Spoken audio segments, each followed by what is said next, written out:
salah satu sifat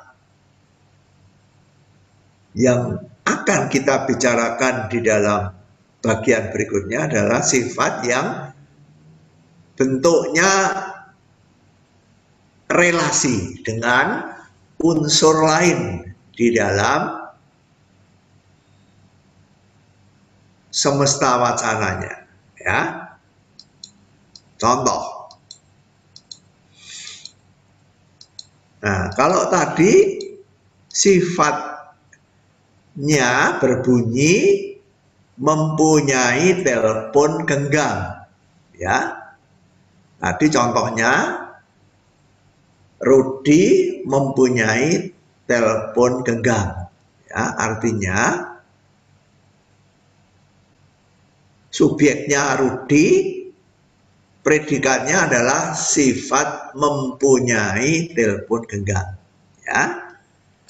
Sekarang salah satu sifat itu bisa berbentuk demikian. Rudi adalah teman seangkatan Susi. Ya, ini sebenarnya juga sifat, ya.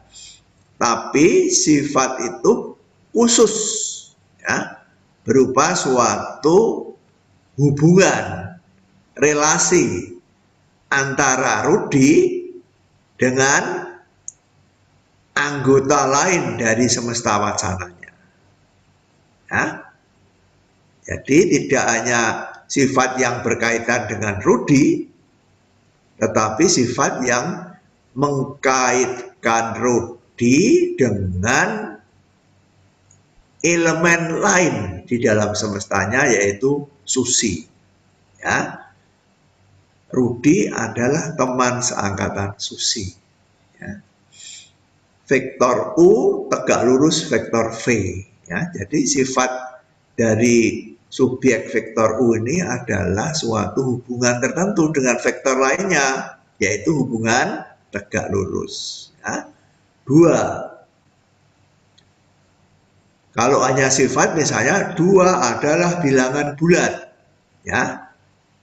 Kalau relasi, 2 adalah lebih kecil dari 3, ya. Seringkali adalahnya dihilangkan, 2 lebih kecil dari 3, ya. Jadi relasi antara 2 dengan suatu elemen lain dalam semestanya, ya. Y sama dengan X plus 1, ya. Subjek Y mempunyai sifat berupa suatu relasi, yaitu berrelasi dengan X, di mana Y itu adalah X ditambah 1, ya. Nah, ini contoh-contoh dari suatu subjek yang predikatnya menyatakan suatu hubungan tertentu dengan unsur lain di dalam semestanya, ya. Nah, karena Susi ini juga anggota semesta, ya, karena Susi ini juga anggota semesta. Kalau Rudi ini kita beri lambang X, ya Susinya karena dia juga anggota semesta, ya kita beri lambang juga, ya, yaitu Y, ya. X adalah teman seangkatan Y, ya. Karena apa? Karena ini juga anggota semesta, ya. Jadi di sini ada kita berbicara mengenai 2 unsur dari semesta yang berelasi, ya. Ini X, ini Y. Ini X, ini Y. Ya, nah di sini sudah jelas. Ini X, ini Y. Ya. Jadi kalau ini kita rumuskan, ucapkan secara umum, X adalah teman seangkatan Y. Ya. Kalau X mempunyai telepon genggam, kita sajikan dengan PX, ya. Sekarang X adalah teman seangkatan Y, kita sajikan dengan R X, Y. Ya, X berelasi dengan Y. Ya. Jadi sekarang kita memperoleh apa? Memperoleh fungsi proposisi dengan dua variabel. Ya. Kalau kemarin kita mempunyai PX, yaitu fungsi proposisi dengan satu variabel. Ya. Ini kan kita omongannya seperti di aljabar ya. Ada satu variabel, dua variabel, tiga variabel, n variabel. Nah, jadi kalau predikatnya adalah suatu relasi antara dua unsur dalam semesta, maka fungsi proposisinya adalah fungsi proposisi dengan dua variabel X dan Y, ya. X anggota semesta, Y juga anggota semesta. Ya.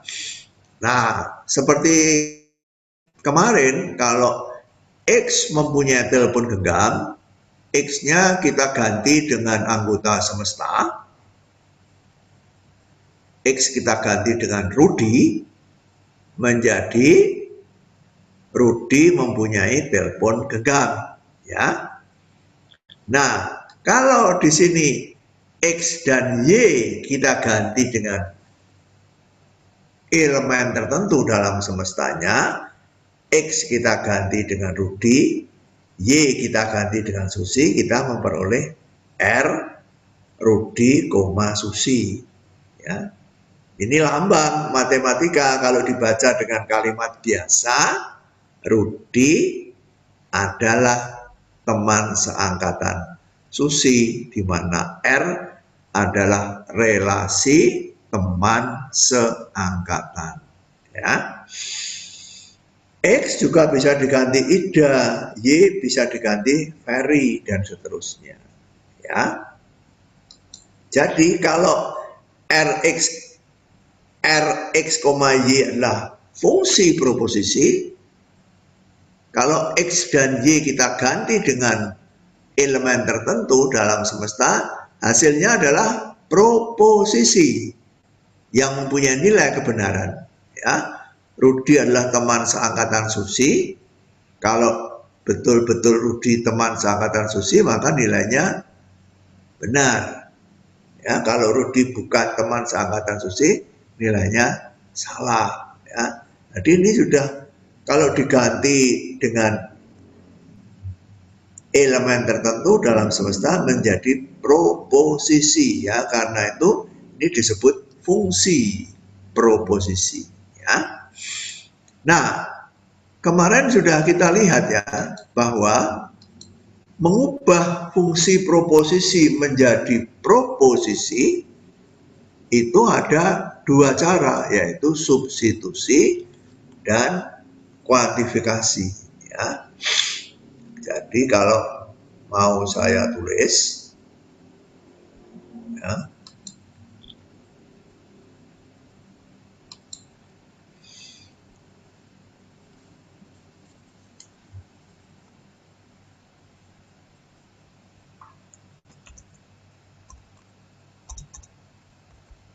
fungsi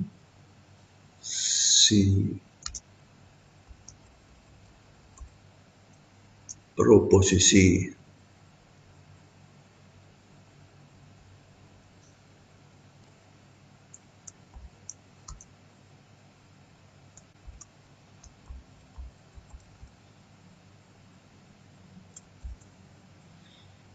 Nah,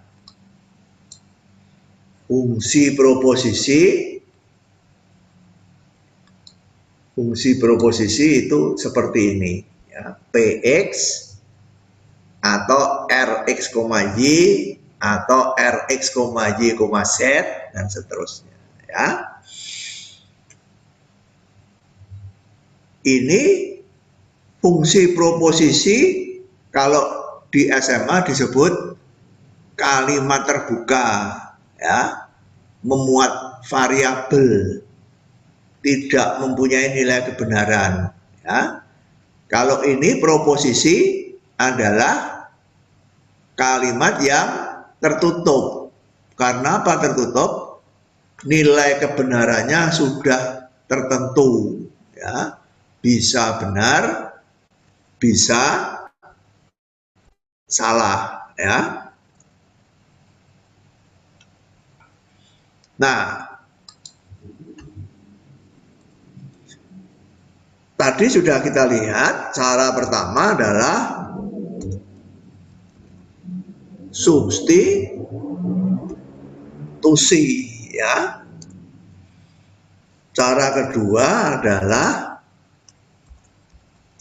kuantifikasi, ya. Ini cara pertama substitusi, ya. Ini yang B, cara kedua ini kuantifikasi, ya. Jadi bagaimana mengubah suatu fungsi proposisi menjadi proposisi, ya. Substitusi. Nah, contohnya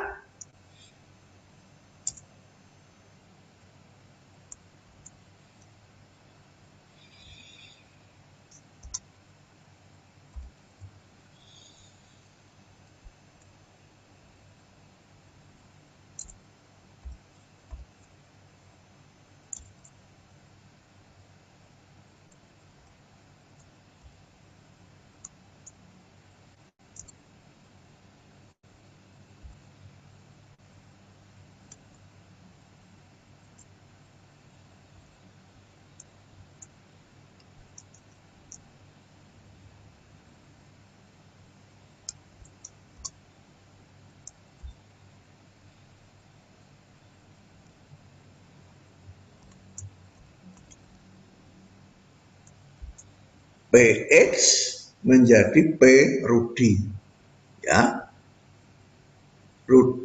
X mempunyai telepon genggam menjadi Rudi mempunyai telepon genggam, ya. Kemudian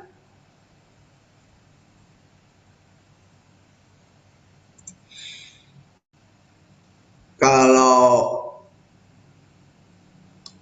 kuantifikasi, misalkan R X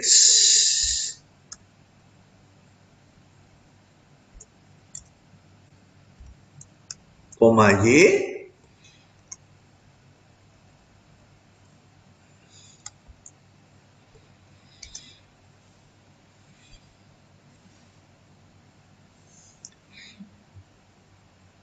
oh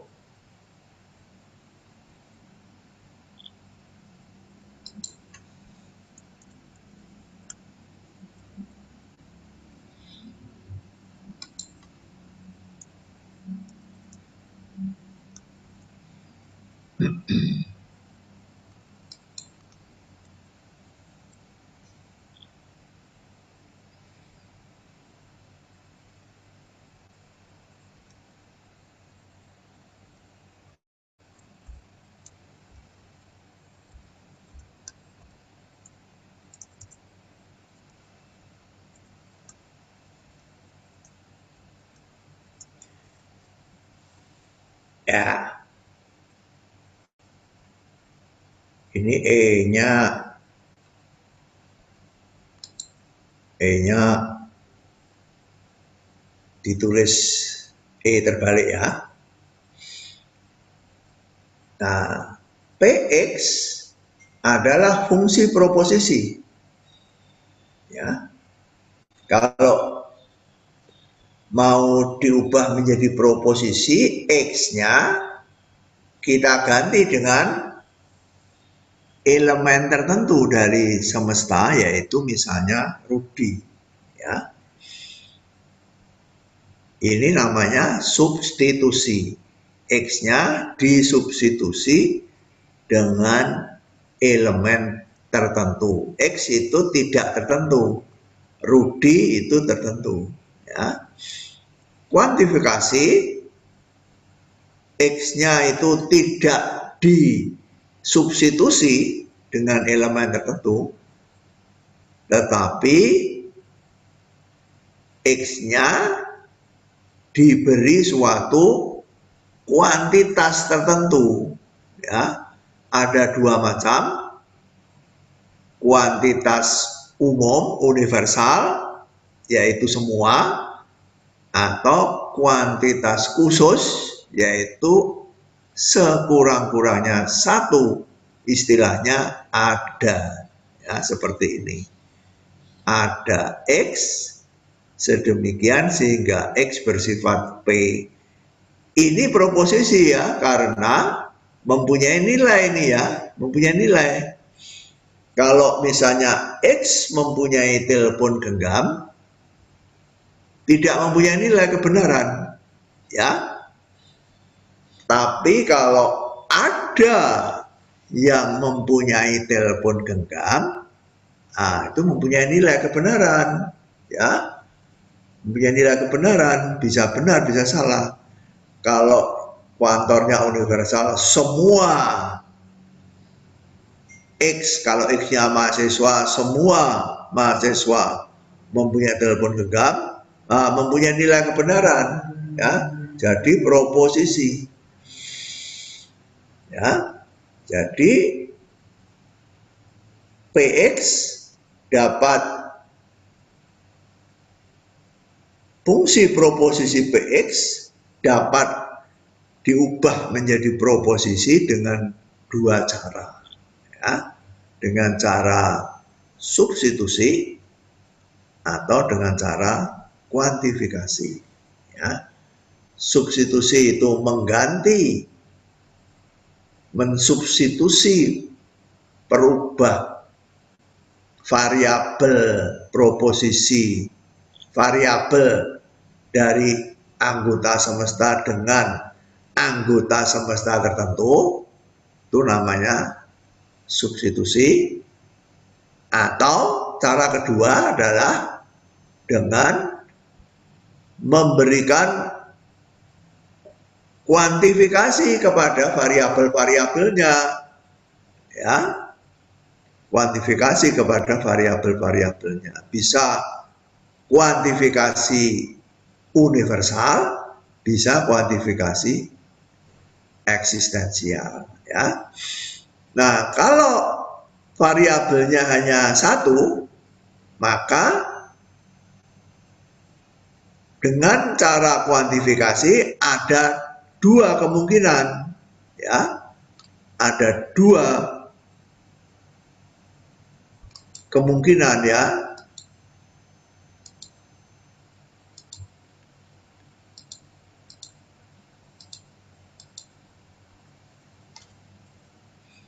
Kemungkinan yang kedua adalah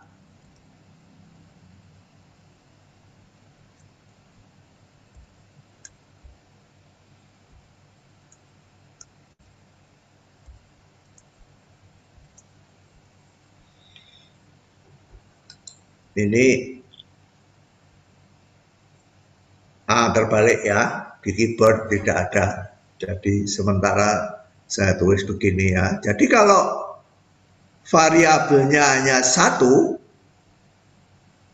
dengan cara kuantifikasi ada dua kemungkinan, ya. Dengan cara substitusi ada berapa kemungkinan? Ada berapa kemungkinan? Ada sebanyak banyaknya anggota semesta wacana, ya. Kalau semesta wacananya itu terdiri dari 100 orang, ya berarti ada 100 cara untuk mengubah fungsi proposisi menjadi proposisi dengan cara substitusi, ya. X diganti Rudi, X diganti semua, setiap anggota semesta pembicaraan, ya. Jadi kalau dengan substitusi ada berapa? kemungkinan ada banyaknya anggota dari semesta wacana. Kalau dengan kuantifikasi, kalau ada satu variabel, ada dua kemungkinan sebab ada dua macam kuantor, yaitu kuantor eksistensial dan kuantor universal. Ya, dan dua kemungkinan. Nah, sekarang kalau variabelnya ada dua, ini fungsi proposisi dengan satu variabel. Ya. Nah, kalau variabelnya dua, ya, maka dengan metode kuantifikasi ada 4 cara, ya, karena ada dua variabel dan ada dua macam kuantor, universal dan eksistensial. Jadi ada dua, pangkat dua seperti pada tabel kebenaran, ya. Tabel kebenaran itu ada dua variabel P dan Q, ada dua nilai kebenaran, 1 dan 0, jadi ada 4 baris, ya. Seperti ini juga, ya, ada dua variabel dan ada dua macam kuantor, yaitu universal eksistensial, maka ada 4 cara untuk mengubah fungsi proposisi Rx, Y menjadi proposisi. Ya. Dengan catatan, setiap variabel harus diberi suatu kuantor. Ya. Jangan ada yang ketinggalan. Ya. Jadi kalau ada dua variabel, kuantornya harus dua supaya menjadi proposisi. Ya. Jadi ada 4 kemungkinan, yaitu eksistensial, universal eksistensial, universal, dan universal. Ya. Jadi ada 4 kemungkinan untuk mengubah fungsi proposisi yang terbuka, tidak mempunyai nilai kebenaran, menjadi proposisi yang tertutup, yang mempunyai nilai kebenaran. Dengan catatan, semua variabelnya harus diberi kuantor. Ya, jangan ada yang ketinggalan. Jadi ada 4 cara. Ada X dan ada Y, sedemikian sehingga X berelasi dengan Y. Untuk setiap X ada Y, sedemikian sehingga X berelasi dengan Y. Ada X, sedemikian sehingga untuk setiap Y, X berelasi dengan Y. Untuk setiap X dan untuk setiap Y, X berelasi dengan Y. Ya. Ada 4 cara, ya, untuk mengubah fungsi proposisi dengan dua variabel menjadi proposisi. Ya. Ini belum mempunyai nilai kebenaran, ini sekarang mempunyai nilai kebenaran. Ya. Nanti akan kita lihat contohnya sesudah ini. Ya. Sebelumnya saya ingin memberi catatan mengenai dua proposisi ini, yang kedua dan yang ketiga. Yang pertama dan yang keempat itu jelas, ya. Ada X dan ada Y yang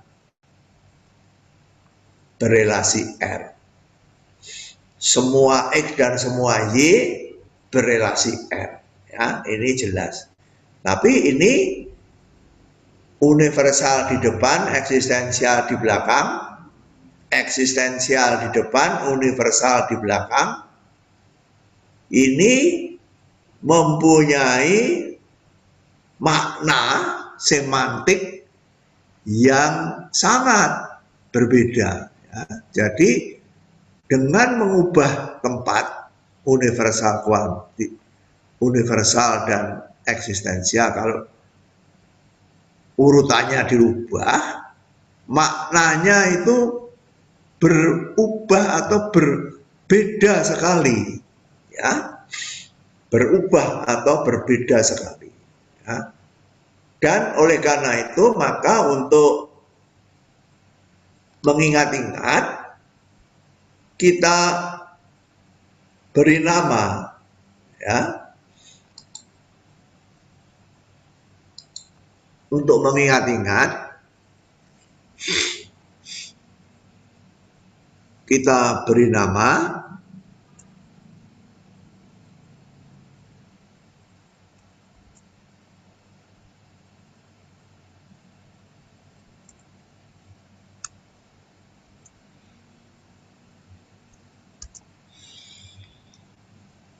ini adalah penggunaan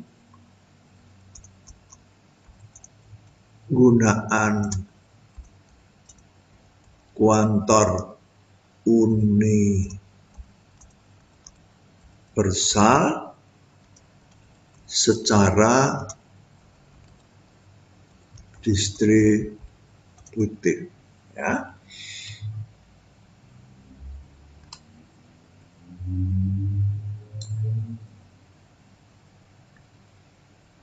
Penggunaan kuantor universal secara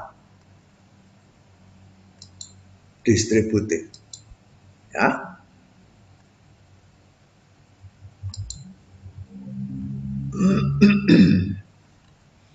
Kemudian yang di bawahnya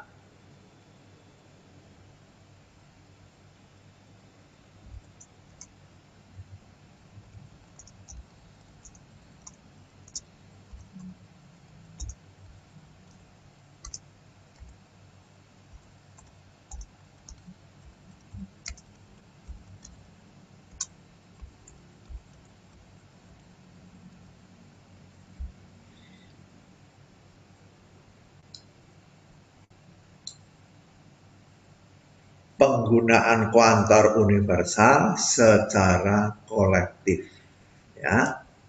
Nah, sekarang ini untuk mengingat-ingat, ya. Kalau universal itu di depan,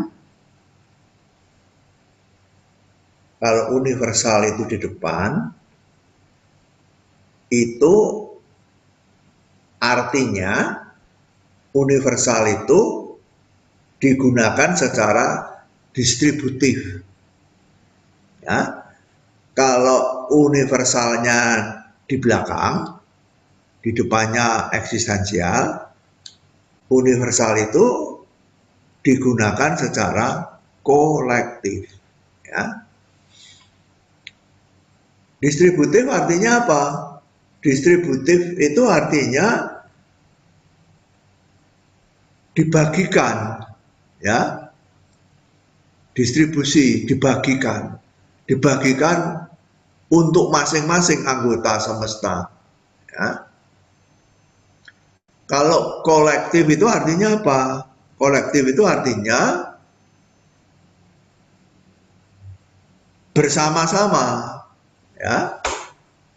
Bersama-sama, dipakai bersama-sama oleh semua anggota semesta, ya.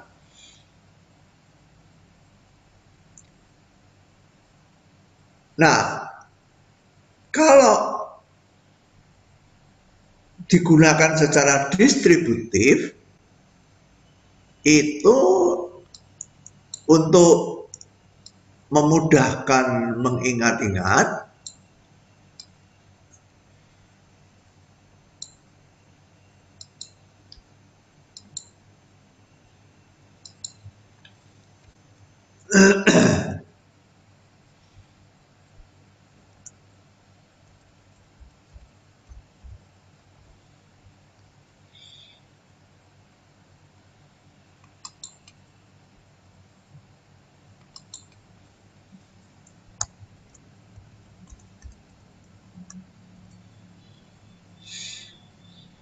Nah, kalau digunakan secara distributif, lebih tepat kuantor universal ini kita baca setiap, ya. Nah, setiap itu mempunyai nuansa distributif, setiap itu, ya. Setiap itu mempunyai nuansa distributif, ya. Kalau semua itu mempunyai nuansa kolektif, ya, kolektif kalau semua, ya.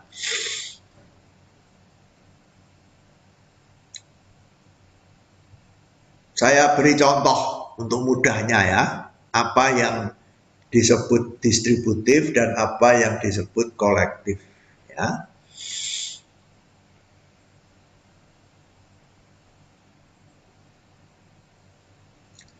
Misalkan semesta wacana adalah himpunan semua manusia, ya, semua orang di dunia ini, semesta wacana, ya. Kemudian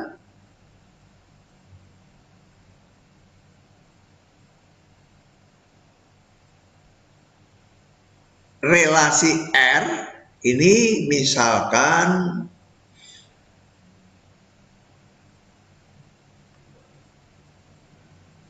relasi mempunyai ibu misalnya, ya, X mempunyai ibu Y, ya, relasi mempunyai ibu, ya, X mempunyai ibu Y, ya. Nah, kemudian proposisi ini berbunyi untuk setiap X, manusia X, ada manusia Y, sedemikian sehingga X mempunyai ibu Y, ya. Berarti apa? Berarti setiap X mempunyai ibu Y. Nah, berarti apa? Setiap X, masing-masing X, ibunya sendiri-sendiri, kan? Nah, berarti distributif, ya. Masing-masing orang mempunyai ibunya sendiri-sendiri, ya. Itu berarti distributif, ya. Kalau ini, kalau eksistensianya di depan, ini kolektif, ya. Misalkan himpunan, sekarang saya ubah semestanya himpunan semua warga negara Indonesia. Semestanya himpunan semua warga negara Indonesia, ya. RX, Y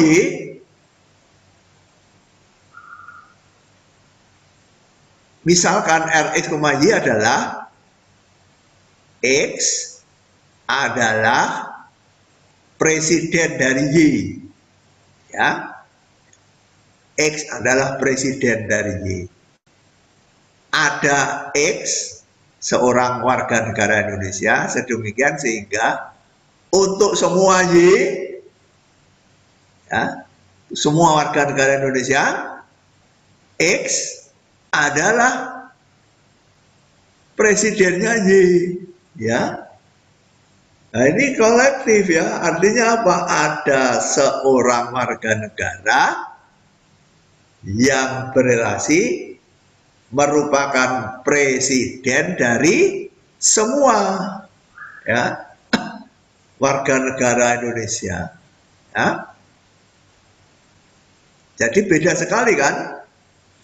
Beda sekali.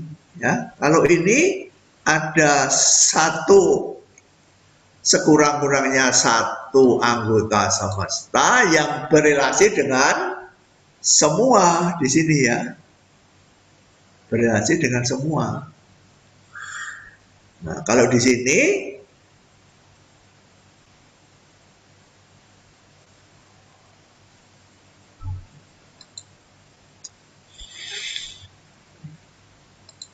kalau yang di sini masing-masing ya, masing-masing orang mempunyai atau setiap orang mempunyai ibu sendiri-sendiri ya. Tidak ada ibu yang ibunya semua orang di dunia ini, tidak ada. Ya. Masing-masing orang, setiap orang mempunyai ibu sendiri-sendiri. Ya. Nah, itulah bedanya antara universal di depan dan universal di belakang. Sangat berbeda. Ya. Untuk membedakan kita beri nama, istilah. Ya. Yang satu distributif karena masing-masing setiap orang itu berelasi sendiri-sendiri. Nanti akan diberi contoh juga dalam matematika ya. Yang satu kolektif karena apa? Karena ada sekurang-kurangnya satu yang berelasi dengan semua secara kolektif ya. Nah, itu yang tidak tertulis di dalam buku ini, saya beri tambahan di sini ya, untuk mengingat-ingat ya, istilah distributif biasanya kuantornya dibaca setiap, kalau digunakan secara kolektif biasanya kuantornya dibaca semua ya. Oke. Nah, tadi saya katakan mengubah fungsi proposisi menjadi proposisi itu kalau dengan metode kuantifikasi, setiap variabel harus diberi kuantor ya. Nah, variabel yang diberi kuantor itu disebut variabel terikat. Sudah diikat dia, diberi kuantifikasi, ada atau semua ya. Variabel yang terkuantifikasi oleh suatu kuantor disebut variabel terikat. Sedangkan variabel yang tidak terkuantifikasi oleh suatu kuantor disebut variabel bebas ya. Jadi mungkin sekali ya bahwa di sini kuantornya hanya satu misalnya ya, ada X sedemikian sehingga RXY, X-nya terikat, Y-nya bebas ya. Jadi bisa jadi bahwa variabelnya 2 tapi kuantornya hanya 1 ya. Yang terkuantifikasi itu disebut variabel terikat, yang tidak terkuantifikasi oleh suatu kuantor disebut variabel bebas ya. Nah, tentu saja kalau semua variabelnya itu terikat seperti ini, maka menjadi proposisi ya. Kalau semua variabelnya terikat, maka fungsi proposisi menjadi proposisi. Sedangkan kalau tidak semua terikat, ada yang bebas, berarti dia tetap merupakan fungsi proposisi, ya. Untuk mudahnya kita lihat contoh, ya. Untuk memudahkan pemahaman, semestanya kita buat sedikit saja. Anggota semesta kita buat sedikit saja, yaitu 5 buah bilangan bulat. 1, 2, 3, 4, 5. Ya. Kemudian RxY tadi misalkan adalah X lebih kecil atau sama dengan Y. Ya, X berelasi dengan Y. Relasinya apa? Relasinya lebih kecil atau sama dengan, ya, X lebih kecil atau sama dengan Y. Semestanya hanya bilangan bulat 1, 2, 3, 4, 5. Untuk memudahkan pengertian, ya, untuk kalau variabelnya, kalau anggota semestanya banyak, mungkin kita untuk memahaminya lebih sulit, ya.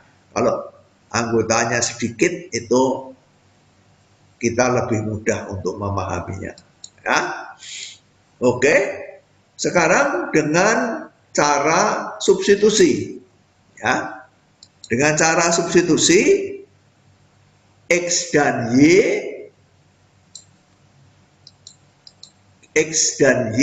kita substitusi dengan elemen tertentu dari semestanya, ya.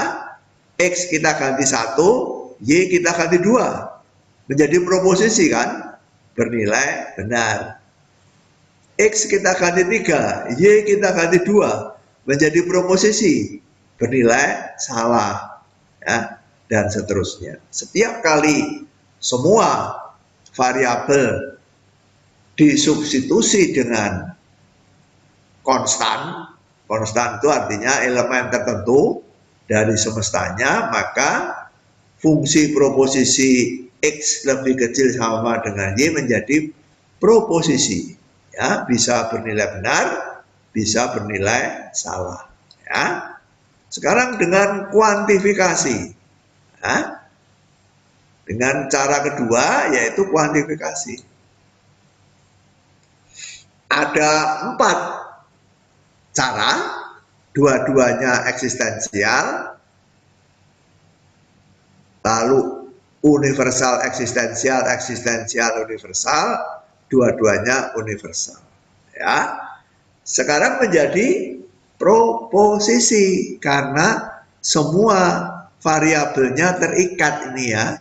X terikat oleh kuantor ini, Y terikat oleh kuantor ini. Kalau ada 2 variabel dan 2 kuantor, berarti semua variabel itu terikat. Berarti fungsi proposisi berubah menjadi proposisi. Berarti ini mempunyai nilai kebenaran tertentu, ya. Nah, untuk menentukan nilai kebenaran, kita harus berpikir sedikit, ya. Coba kita lihat.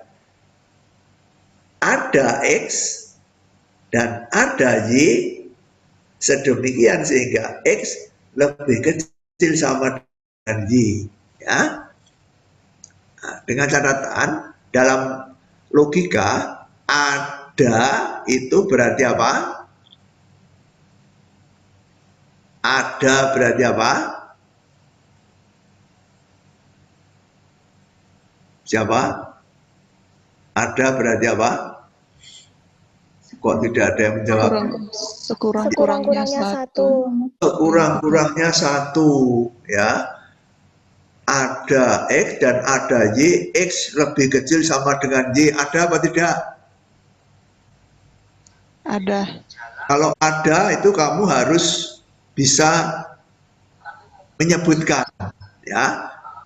Ada X dan ada Y sedemikian sehingga X lebih kecil sama dengan Y. Ada apa tidak? Ada. Ada. Kan? X-nya berapa, Y-nya berapa? X-nya 2, Y-nya 3. Iya, X-nya 2, Y-nya 3. Misalkan ya, X-nya 4, Y-nya 5 juga boleh. Ya, sekurang-kurangnya 1 kan? Berarti ya, kita menyebutkan sekurang-kurangnya 1. Ya, jadi ini menjadi proposisi yang benar karena benar-benar ada sekurang-kurangnya 1 X dan sekurang-kurangnya 1 Y yang mempunyai sifat X lebih kecil atau sama dengan Y. Ya. 2.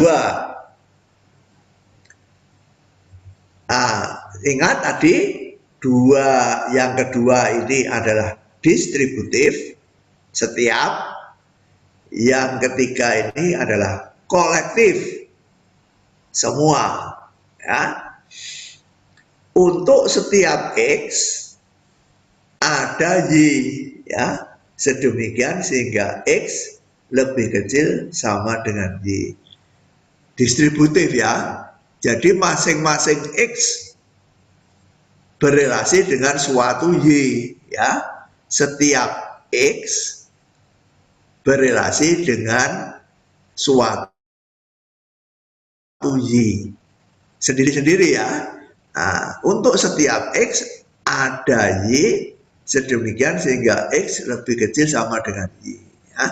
Untuk menilai ini, karena ini setiap, ya, setiap, maka betul-betul harus terpenuhi oleh setiap anggota dari X1, 2, 3, 4, 5. Ya. Maka saya buat anggotanya X itu sedikit saja supaya mudah untuk mengeceknya ya.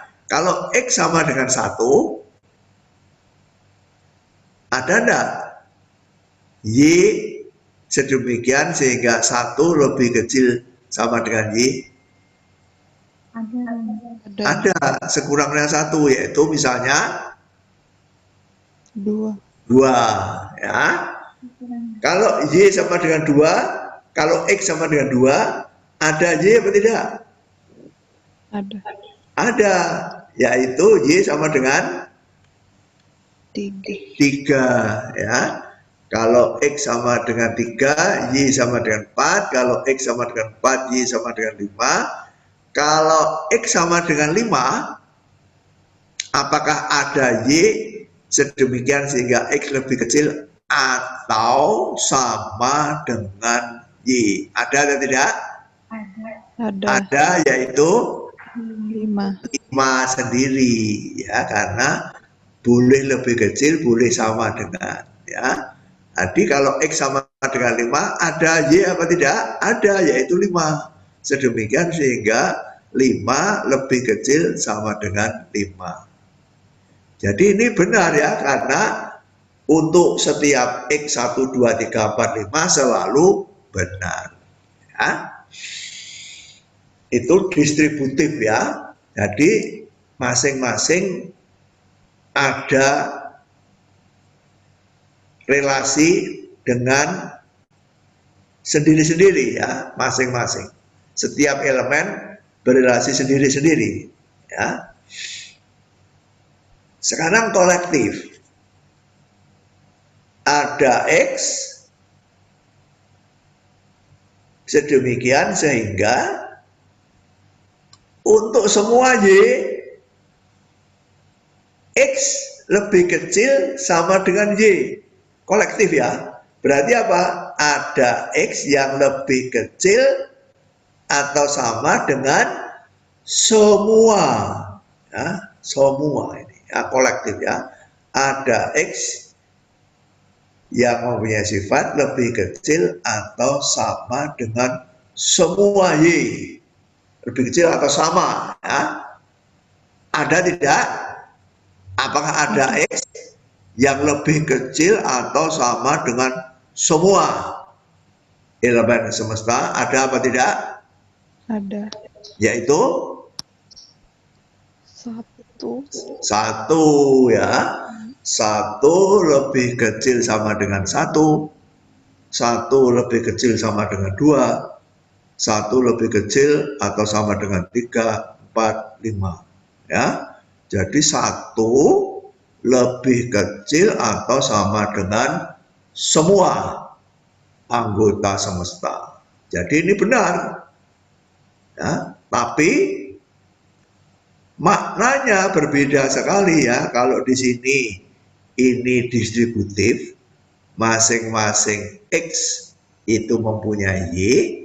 Kalau di sini kolektif, ada sekurang-kurangnya 1 X yang berrelasi dengan semua Y dalam semesta.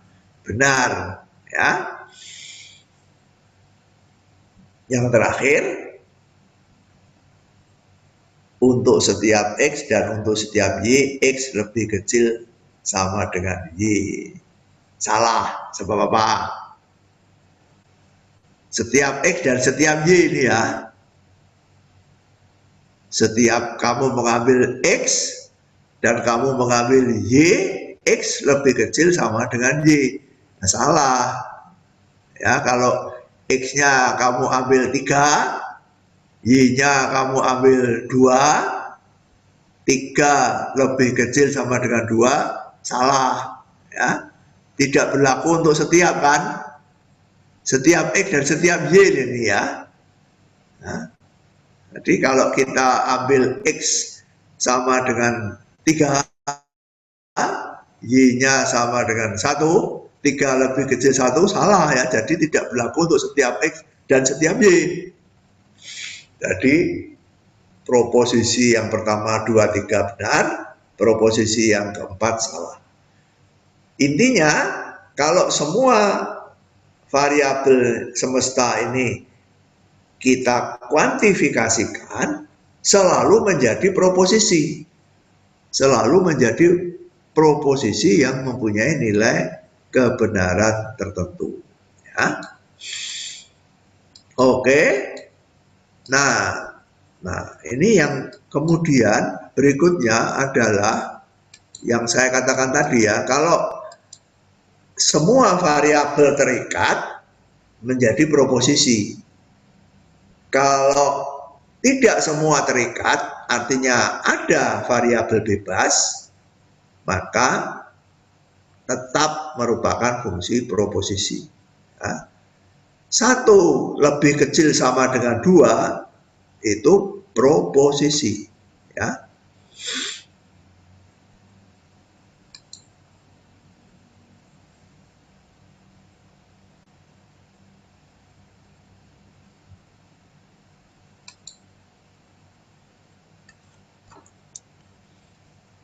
Ya, seperti tadi ya, 1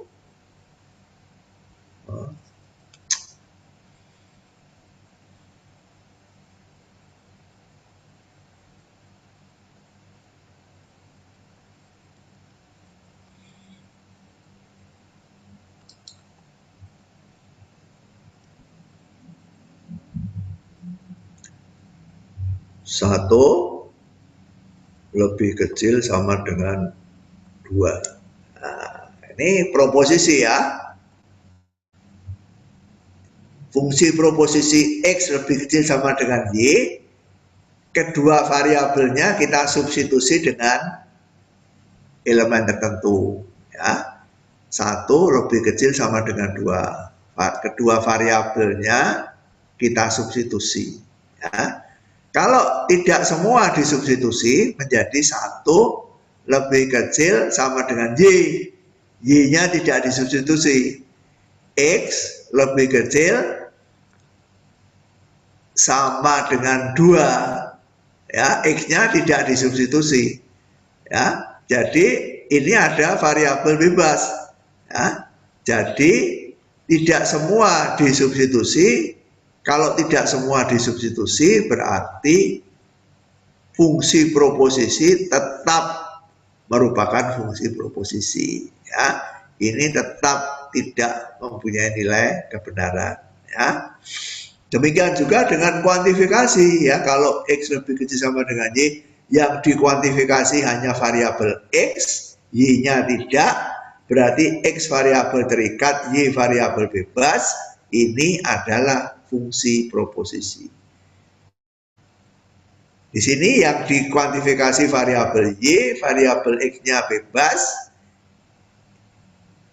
Kuantifikasi ini hanya menghasilkan fungsi proposisi lagi, tidak menghasilkan proposisi. Ya, kesimpulannya, supaya menjadi proposisi, semua variabel disubstitusi atau semua variabel dikuantifikasi. Kalau tidak semua disubstitusi atau tidak semua dikuantifikasi, hasilnya tetap fungsi proposisi.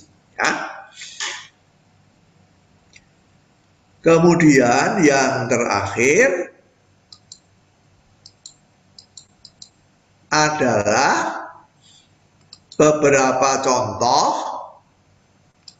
penggunaan apa yang kita pelajari sampai sekarang di dalam matematika. Ya. Dalam matematika, bagaimana yang kita pelajari yaitu proposisi-proposisi berkuantor itu digunakan secara faktual di dalam matematika ini ya, di dalam matematika. Ini sekarang kalau tadi misalkan teman seangkatan atau mempunyai telepon genggam itu kan dalam kehidupan sehari-hari ya. Kalau ini dalam matematika tapi simple ya. Sekarang dalam matematika yang sungguh-sungguh ya, yang sungguh-sungguh. Misalnya kalau kita belajar teori grup, nanti kamu semester 3 ya, belajar teori grup atau teori gelanggang, kamu akan berjumpa dengan suatu aksioma yang mengatakan di dalam grup G dengan operasi bintang dan elemen identitas E ya, setiap elemen mempunyai inverse. Ya. Ini suatu aksioma di dalam teori grup. Ya. Setiap elemen mempunyai inverse. Ya. Dalam teori grup ditulis demikian ya, kalau dengan menggunakan proposisi berkuantor. Semestanya G, untuk setiap X dalam semesta G, ada sekurang-kurangnya 1 Y dalam semesta G, sedemikian sehingga X bintang Y, X dioperasikan dengan Y, sama dengan elemen identitas. Ya.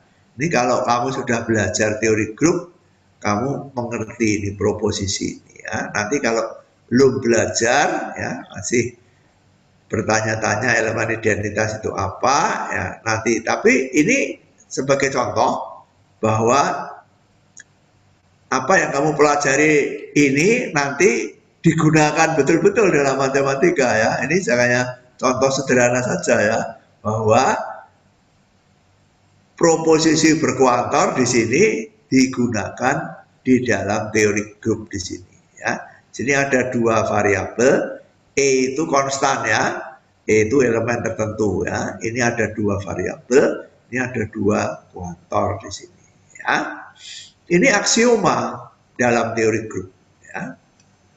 Kemudian di dalam teori bilangan ada teorema yang mengatakan himpunan semua bilangan bulat Z tidak memuat elemen terkecil. Ya. Ada enggak elemen terkecil? Ada enggak bilangan bulat yang terkecil? Enggak ada ya. Yang terbesar juga tidak ada. Ya. Tidak ada bilangan bulat terkecil, tidak ada bilangan bulat terbesar. Ya. Nah, mengatakannya bagaimana? Nah, pertama, menggunakan negasi ya, karena ini tidak ya, tidak. Nah, jadi kita menegasikan suatu pernyataan atau proposisi yang mengatakan Z memuat elemen terkecil lalu kita negasikan kan. Z memuat elemen terkecil lalu kita negasikan. Z memuat elemen terkecil ini ya, kalau ditulis dengan proposisi berkuantor menjadi ini ya, ada X di Z sedemikian sehingga untuk setiap Y di Z ini kolektif ya, X lebih kecil sama dengan Y. Ada X yang lebih kecil atau sama dengan semua Y ya, berarti ada elemen terkecil ya. X terkecil kan ini karena X lebih kecil atau sama dengan semua, kolektif ini ya, semua Y, berarti X itu elemen terkecil ya. Kalau tidak ada berarti dinegasikan, tidak ada elemen terkecil. Kemudian kita menggunakan yang tadi kita pelajari, eksistensial menjadi universal, universal menjadi eksistensial, proposisinya ini dinegasikan, X lebih kecil sama dengan Y, negasinya apa? X lebih besar Y ya. Untuk setiap X ada Y, sekarang menjadi distributif ya, negasi dari kolektif ternyata distributif ya. Untuk setiap X ada Y sedemikian sehingga X lebih besar Y ya. Jadi untuk setiap X ada Y sedemikian sehingga X lebih besar Y ya. Jadi tidak memuat elemen yang terkecil ya. Kemudian yang terakhir, ini kamu belajar di SMA nih ya, pemetaan atau fungsi dikatakan bersifat surjektif. Itu artinya apa? Pemetaan dengan domain A, kodomain H, ini betul-betul matematika sekarang ya. Ini konsep-konsep yang kita pelajari dalam matematika ini adalah teori fungsi ya. Fungsi F dengan domain A, kodomain B dikatakan surjektif kalau semua anggota B ya, kalau semua anggota B mempunyai prapeta di A ya. Berarti untuk setiap Y, jika Y anggota B, Y itu mempunyai prapeta, ada X, X-nya di A, dan Y adalah petanya X. Y sama dengan Fx. X prapetanya Y. Ya. Nah ini semua ada di matematika yang ini sedang kita pelajari sekarang ya. Lihat ini kuantornya universal, ininya implikasi, kuantornya eksistensial, ininya konjungsi ya. Nah, ini biasanya bisa disingkat, Y-nya dimasukkan ke dalam kurung ini ya, Y dalam B disingkat menjadi ini ya, sehingga panahnya ini bisa hilang ya. Nah yang terakhir yaitu kalau eksistensial itu tunggal ya. Ada itu bisa sekurang-kurangnya satu, bisa juga tunggal ya. Contoh, kalau ada Presiden Republik Indonesia, adanya itu tunggal kan, satu kan, tidak ada dua presiden ya. Tapi kalau ada menteri pembantu presiden di Republik Indonesia, adanya itu sekurang-kurangnya satu, bisa lebih dari satu ya.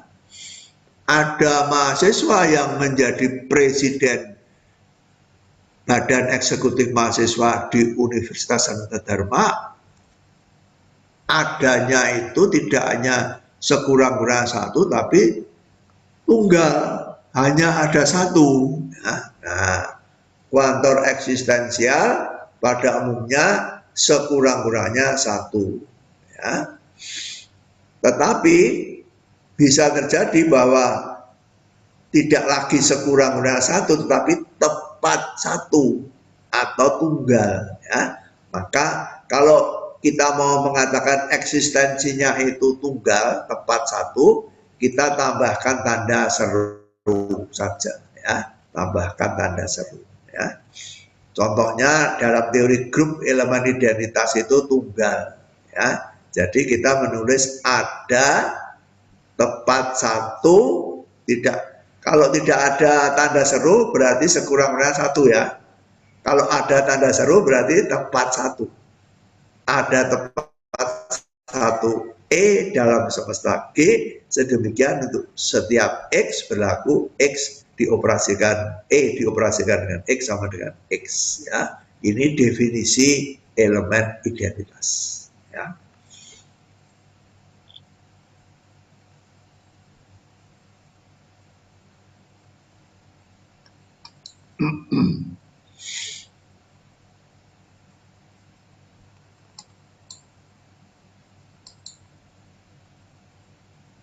Oke, ada yang mau bertanya? Silahkan. Apakah ada yang mau bertanya?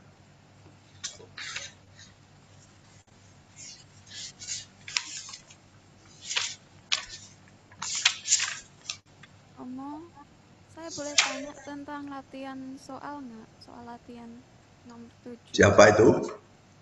Saya Romo, Michelle. Michelle? Ya.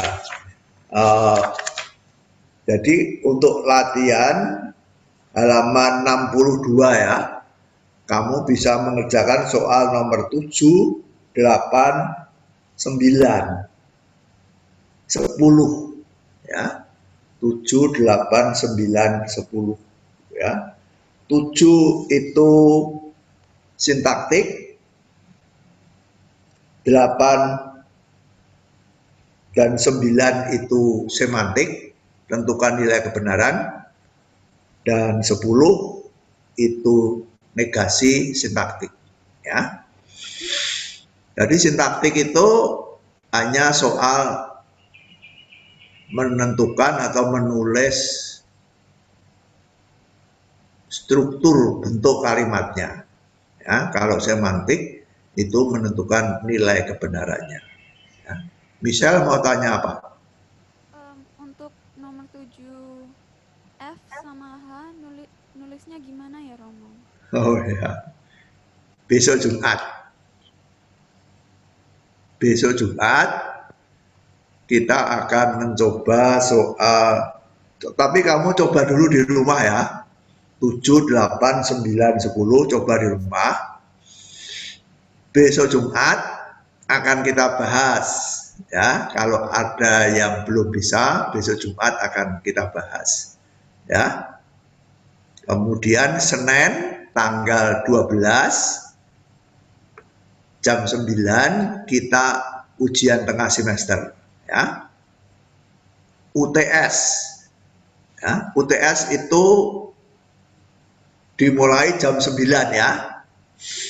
Dan UTS itu tidak memakai Zoom tapi memakai LMS ya. Jadi soal UTS akan saya upload di LMS tepat pada pukul 9 ya. Tepat pada pukul 9 itu soalnya akan muncul di LMS. Dan kamu diberi waktu 2 jam untuk mengerjakan soal itu, yaitu sampai jam 11 ya. Jam 11 kamu mengupload hasil pekerjaanmu ya dalam bentuk PDF ya. Jadi apa yang kamu kerjakan di kitab tulismu itu kamu scan ya, dengan handphone, pilih format PDF, jangan JPG, jangan JPG ya, PDF. Lalu kamu kirimkan ke LMS ya, di sana sudah ada tempat untuk mengirimkan hasil pekerjaanmu ya. Ujian saya selalu boleh buka buku ya. Kamu boleh membuka buku, boleh membuka catatan, tetapi tidak boleh apa?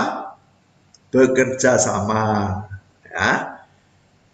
Tidak boleh kerjasama. Kalau kerjasama tidak bisa dinilai ya. Misalnya ada satu yang pandai, yang membantu temannya yang kurang pandai, nanti pekerjaannya sama kan? Nah, dua-duanya mendapat nilai yang sama lah. Bagaimana? Ya. Ujian itu adalah untuk menilai bagaimana hasil belajarmu. Ya. Jadi tidak boleh bekerja sama. Jadi ujian daring seperti ini itu sangat ditentukan oleh kejujuran. Ya. Kejujuran. Saya tidak bisa ngawasi kan, karena kamu boleh bekerja dimanapun juga. Ya, mau bekerja di WC juga boleh ya. Bekerja sambil makan juga boleh, sambil tidur juga boleh. Yang tidak boleh hanya satu, bekerja sama. Baik bekerja sama secara daring maupun secara luring. Ya, secara luring itu artinya kamu kerja 2-3 orang bersama-sama. Ya, secara daring itu artinya kamu saling membagikan hasil pekerjaan lewat handphone atau lewat apa. Ya. Jadi ujian secara online itu boleh membuka buku sepuas-puasmu, membawa buku perpustakaan juga boleh, tapi jujur, ya, jujur. Yang mengawasi kamu hanya Tuhan sendiri. Ya. Bekerja sendiri, kalau mau dapat A harus rajin belajar dan latihan soal-soal. Ada pertanyaan? Besok coba kamu kerjakan 7, 8, 9, 10, besok Jumat kita bahas.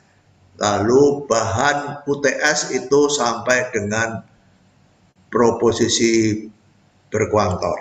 Ya. Sesudah UTS kita akan lanjut ke 2.5 yaitu penalaran deduktif. Ya. Jadi bahannya sampai dengan halaman 39 ya. Bahan UTS sampai dengan 39, soalnya sampai dengan soal nomor 10 ya. Oke, ada pertanyaan lagi?